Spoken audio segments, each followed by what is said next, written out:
Live event transportation just got easier. BusQuoteUSA.com is ready to put the smackdown on your charter bus needs. They can service group sizes of 10 to 500,000. They have vehicles in every metro across North America. It's no hassle, easy, to-the-point transportation. Arrive in style. Check out BusQuoteUSA.com. That's BUSQUOTE USA.com today. Omino, OHMINO. What is it? It's the next generation in performance supplements. It's an all-natural workout supplement that activates muscle synthesis. It's 11 times more effective than protein powders in stimulating muscle gain and 20 times more effective than BCAAs. It is dairy-free, animal-free, sugar-free, carb-free, calorie-free, and non-GMO. Go to omino.com. That's OHMINO.com.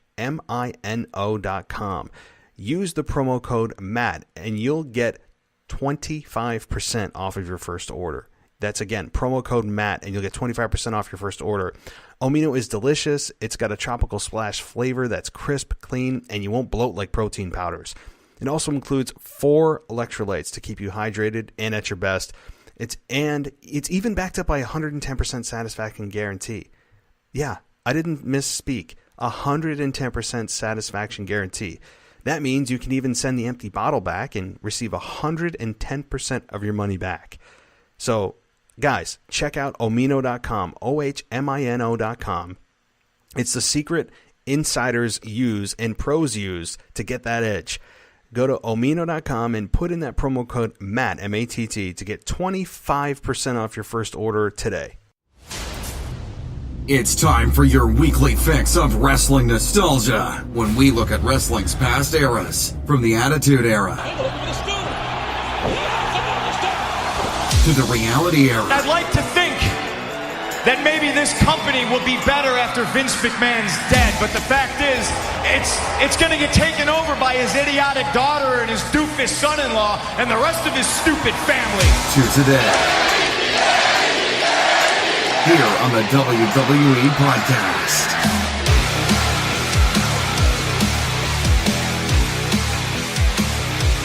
Welcome to the WWE Podcast. Thank you, everybody, for joining me on this Sunday, April 14th, 2019. And today we get to look back. We get to look back at those fun moments in wrestling history for those of you that are new fans. Well, this is a bit of an education for you. For those of you who have watched wrestling longer than I have, and that's 20 plus years, I hope this is a walk down memory lane and a pleasant one for you. We're going to be venturing back, all the way back to the year 2008, March 30th, 2008 to be exact, at WrestleMania 24. And we're going to be taking a look at Floyd Mayweather versus The Big Show, in a match that many view to be an overachieving presentation, and I believe that. So I'm going to get into that match and give you guys some audio from that match and let you guys relive some of the moments from that match. And whether you think this is not worthy of a wrestling nostalgia moment or not, I want to let you give this a chance, because I think it is a match that, while Floyd Mayweather was absolutely nowhere near the caliber in terms of skill as the annual or the day-to-day performers in WWE, I think that we need to give the guy his due, and that he could be an amazing wrestling character and a instantaneous heel in WWE if he ever were to return. Not that he would make it a full-time gig, but so I'll get to my thoughts on that in just a moment. But first of all, thank you guys for joining the show, and you guys all know where you can find me, and I appreciate, again, I see those additional 5-star ratings and reviews on Apple Podcasts, and as always, I know I start the show with this every time, but I really do appreciate it, because it helps out the show more than you guys know, and I just want to thank you again for doing that and taking just those few moments out of your day to do that, and for listening to this show. So as the show continues to grow, we're going to continue to add features, and again, I'm looking into the website. I know many of you think it may take away from this show. I don't think it will. I think it will add to it, because there will be additional resources and things on that website.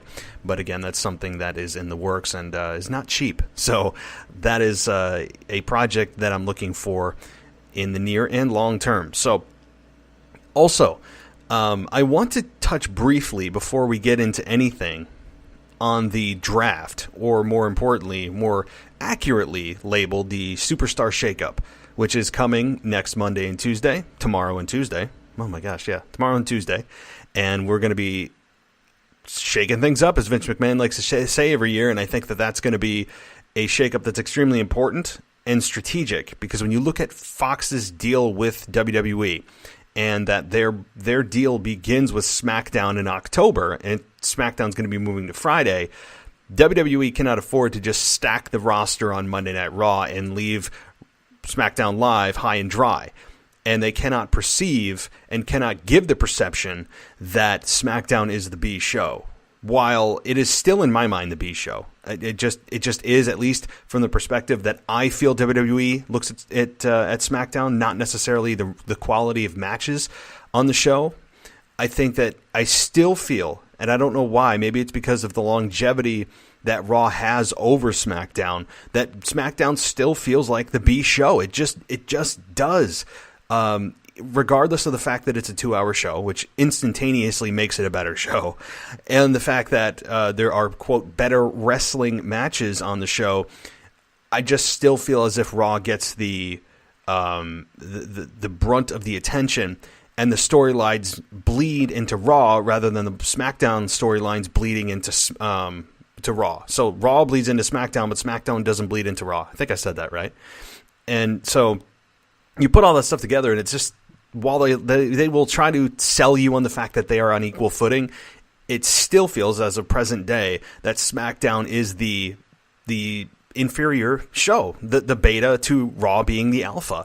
It just feels that way. And my point being, for all of that, is that moving forward with this massive multi-million-dollar deal that Fox has with WWE cannot afford to give off that perception, and they need to, for the more than any time in the past and any time ever, that WWE needs to put their best foot forward and make SmackDown feel like a big deal.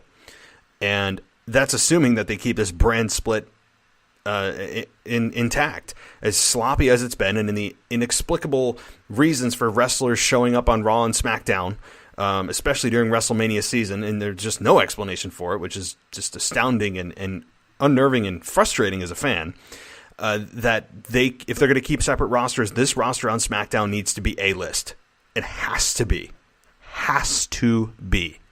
So, and looking into the shakeup, if you're looking for some specific moves and who may be moving where, maybe one of the big ones is Roman Reigns moving to SmackDown.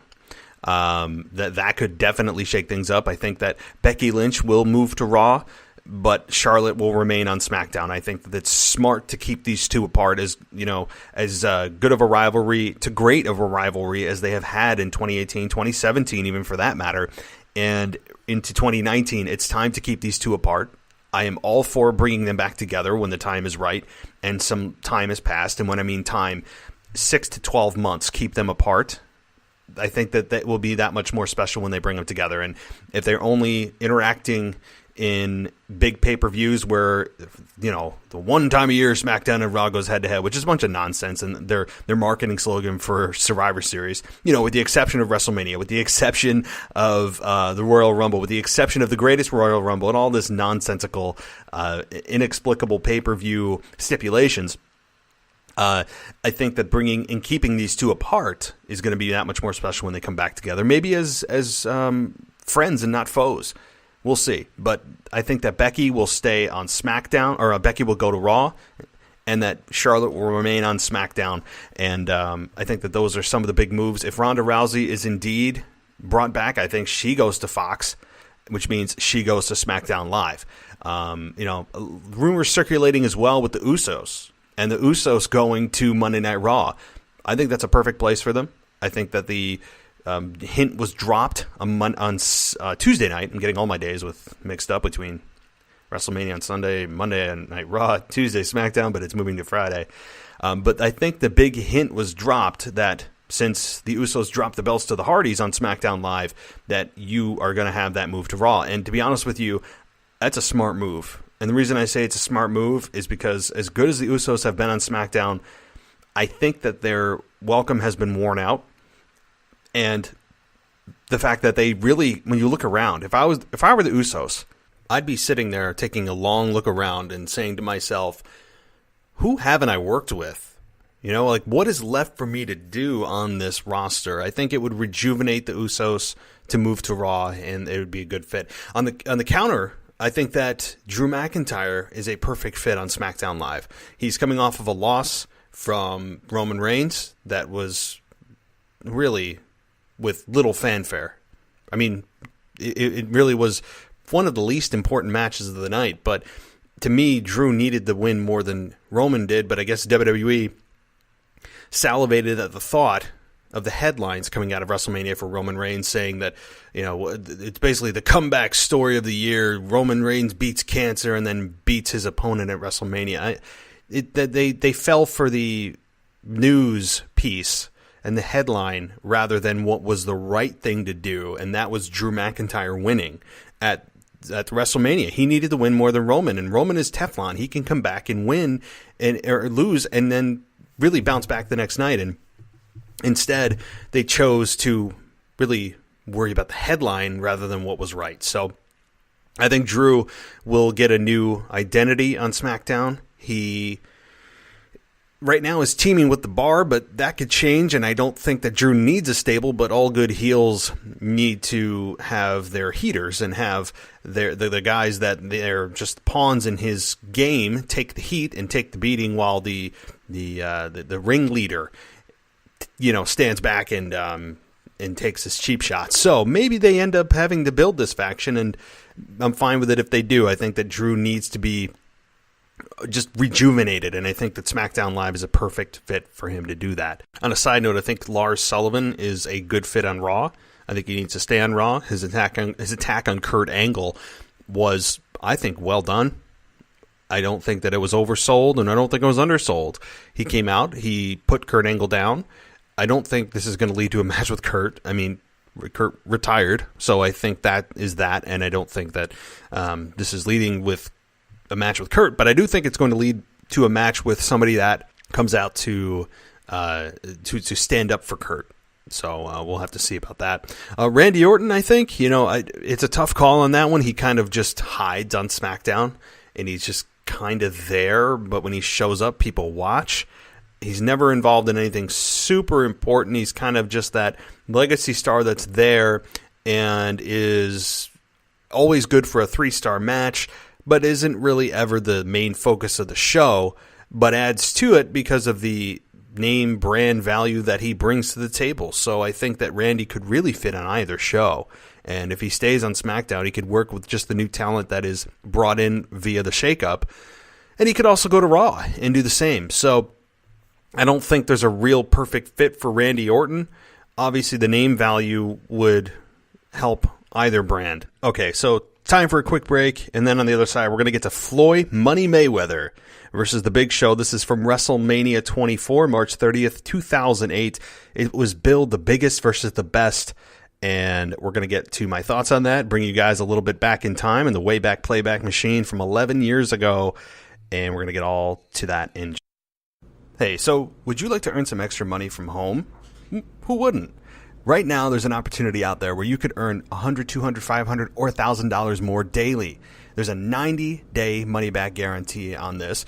You just have to check out manifestedmoney.biz. That's manifestedmoney.biz. When you go to this website, it's 3 simple steps. You put in some of your basic information, watch a video, and you're off to the races. There's no cold calling or door-to-door selling. This can all be done from the comfort of your own home. So check out manifestedmoney.biz today and get your income to where you want it to be. Plus, there's no risk with that 90-day money-back guarantee. So right now, you need to check out manifestedmoney.biz. Okay, it's time to get to the wrestling nostalgia portion of this show and go back to March 30th, 2008 with The Big Show versus Floyd Money Mayweather. Now, before I get to some audio clips, I just want to say that this match had, at least in my mind, had such low expectations. It just brought up bad memories of any time a celebrity is involved with WWE. It can sometimes, and oftentimes, turns to a disaster, an embarrassing disaster. WWE also has a habit of, anytime they bring in a celebrity from the outside, of always making them go over and look good. Now, that has changed in recent years. Obviously, Colin Jost and Michael Shea from Saturday Night Live, who I still despise, and I despise WWE for bringing them in to the Battle Royal, making a complete joke out of the entire match. And but in most cases during this time period, WWE would bring in a celebrity, and the wrestlers would always look like fools. And this was no exception here. I mean, I don't need to spoil the outcome for you. I mean, we all know that Floyd Money Mayweather went over, and he beat the Big Show with a knockout punch. And to me, more interesting than that, because I kind of figured that they would do that, is how they were billed as characters in terms of who got what role. And the way it was billed was the Big Show was supposed to be the antagonist, or the protagonist, or the bad guy. Let me just use plain language. And Floyd Money Mayweather was the good guy. And I think that was their intent going in. If you remember, it started at No Way Out, the pay-per-view before, where Big Show came back. He looked lean and trim. He lost a ton of weight. It was off for months. And he comes back, and Floyd Money Mayweather gets in the ring and ends up breaking the Big Show's nose for real. Like, for real. Big Show lost it and chased him. And, that was planned, but I don't know if the break was planned. And Big Show lost his mind and went after Mayweather, and Mayweather fled. So that was brutal. And I mean, if you haven't seen that, go look at the uncut footage of No Way Out 2008 with the Big Show and Floyd Money Mayweather, where it all started. And then since then, we had Mayweather show up on Raw. He acted like a complete jerk, but they were still billing him as the good guy. But his obnoxious, I have more money than you, just thug language, and his demeanor was not becoming of a guy that I'm supposed to cheer. So Mayweather and Big Show get to the match finally at WrestleMania. And I'll be honest with you, this was during a time I was on spring break in Panama City, Florida. The day before, our flight got canceled. Actually, that day, it got canceled. We were supposed to fly out that day, and I was going to get home in time to watch WrestleMania. And it ended up being a flight that got canceled because of bad weather in our connection in Atlanta. And we had to stay another night in Tampa, or in Panama City. So my live memories of this match are a bit foggy. I remember, not that you guys care about this part of it, but I'm going to tell you anyway, because this is how I remember it, was sitting in the hotel room in Panama City Beach, and my friends were out. They were going out drinking, and I told them I was going to meet up with them after WrestleMania was over. Back then, WrestleMania was only about 4 hours long, so, you had time after. And I was sitting in the hotel room, and I had a case of beer with me, and I was just laying them in one after another. And I was, by the time Shawn Michaels and Ric Flair went on that night, boy, I was in trouble. So anyway, we had a Floyd Mayweather and Big Show match. And I remember sitting there, and I was heading there, if you guys know what I mean. I was pretty lit at that point. And at the time that Big Show chokeslammed one of Mayweather's bodyguards, first of all, I loved it because I was waiting for Big Show to finally just destroy one of these. I'm sorry. You know what? I'm not sorry. They were presented as inner city thugs. I mean, that's what it was. So it was nice to see Big Show destroy one of his bodyguards. And so I was excited about that. And then you had my friends come in for a quick detour on their just mess of a night in Panama City. And my friend comes in, sees Big Show chokeslam one of his bodyguards, and then proceeds to chokeslam me on the bed of the hotel room. And at that point, I mean, I was all for it. I was like, oh, this is fun, whatever. Let's just mess around. And the moment that I hit the bed, all of the beer that I had drank suddenly went straight to my head, and I was just done from that point on. I don't know what, something just triggered, and I was just reeling. And so from that point, I was not in good shape not in good shape whatsoever. And I don't know, sometimes it's kind of like sitting at the bar and you are drinking. You're not feeling a whole lot until you stand up or turn around. And there's that one moment. Well, that was that one moment when my friend chokeslammed me on the bed. So that's my memory of this match. And nonetheless, though, I mean, I've had time to, since then, in a sober fashion, view this match, view the build. I think the build was very well done. Very well done for a match that could have been a complete disaster. This match overachieved. Am I saying it's a 5-star classic? Absolutely not. But if you were to categorize this in the celebrity version of professional wrestling involvement, I would say that this is up there in terms of not being a disaster, overachieving. Did I like the outcome? No, I didn't. I thought that Big Show should have won, but they're not going to have Floyd Money Mayweather come in and have him do a job in which Floyd Mayweather was 39-0 coming into that match. But again, that was boxing versus wrestling, but nonetheless, they still counted the win over Big Show as win number 40.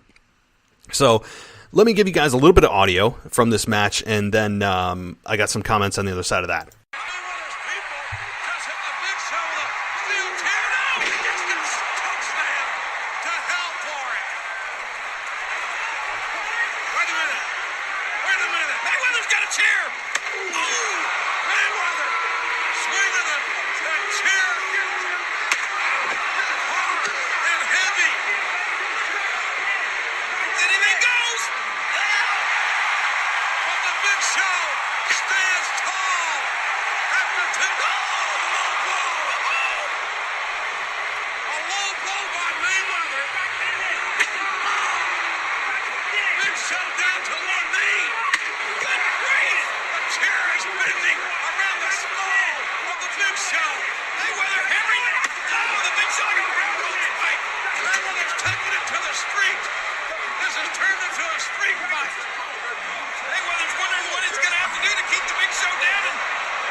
So the conclusion of this match, I'm not going to have this be a 5-minute long clip, but Mayweather ends up using brass knucks basically to knock Big Show out.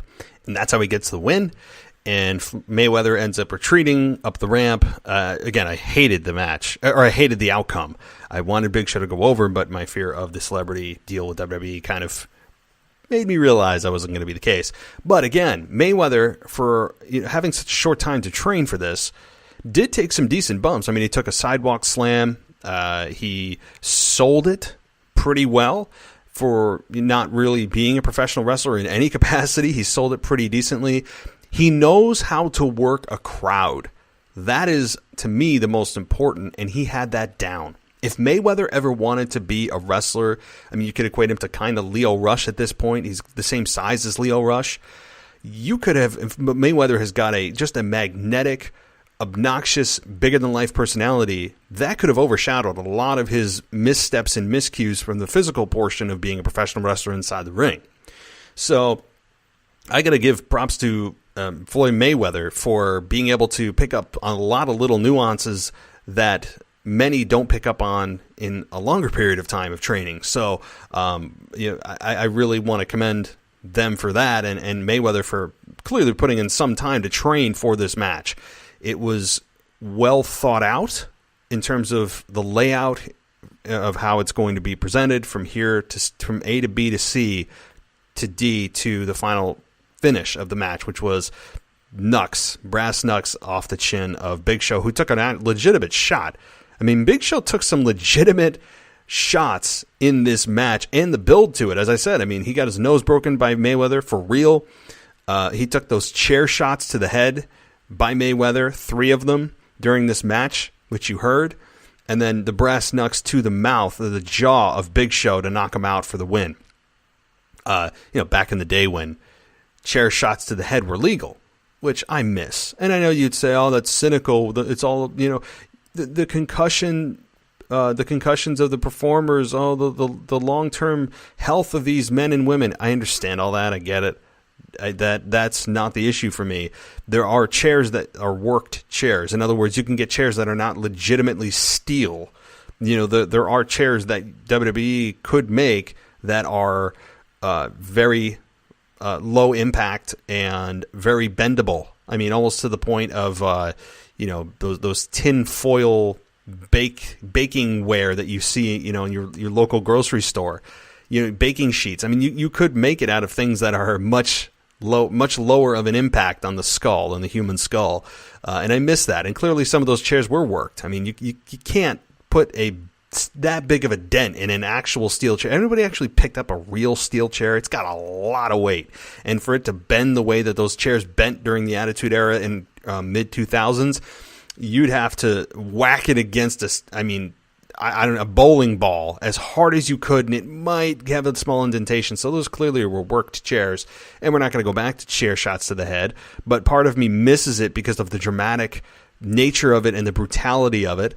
But again, I want to say that this match, it was significant in the career of the Big Show, because this match, I think, was a higher profile match than more expected. The build was very good. They got a lot of coverage on ESPN, other major media outlets, and it was a crossover type of event. And it brought a lot of eyes to the product of WWE. For Big Show to be in there, got him exposure, and it also brought boxing fans in that knew who Floyd Mayweather was.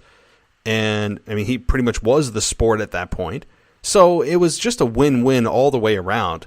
And, if Mayweather ever decides to come back for one of those one-offs again, I mean, I would be interested, because he was such, as I said, a perfectly obnoxious heel that he had those just, hey, somebody probably just said to Floyd, just be yourself and people will hate you. I mean, because that's what ended up happening. I think that initially Big Show, he was, as I said earlier, Big Show was cast as the heel, but I think that Floyd's natural personality bled through so much that the crowd naturally turned on him because of how obnoxious he was. And he's the outsider coming into our world, and he has to bring an entourage with him.